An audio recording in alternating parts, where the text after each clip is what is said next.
Today we're taking 2 boxes of brownie mix, ignoring every instruction on the back, and turning them into a pan of toasted marshmallow s'mores.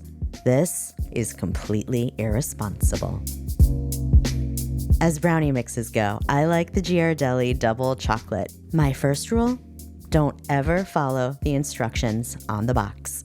Instead, we're swapping whole milk for the water and melted butter for the oil. Eggs go in exactly as directed because they've done nothing wrong. And now for the part the box never thought to mention: a splash of vanilla and a spoonful of instant coffee. It just makes the chocolate more chocolatey.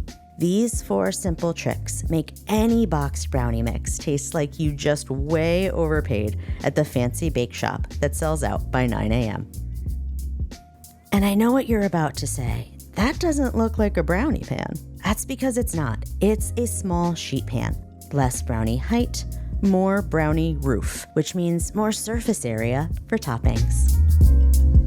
And now we make them s'mores. A little flaky sea salt helps to keep the peace. The giant Hershey bar, because some things are classic for a reason. And marshmallows to cover the entire thing. Some whole, some torn apart, purely for aesthetics.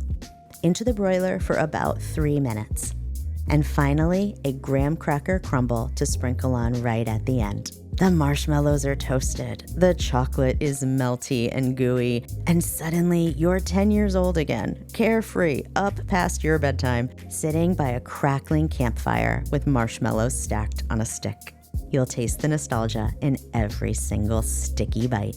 If you'd like to see what other questionable recipe decisions we're making around here, hit subscribe. I'm Cassandra Hammerstone. Thanks for watching.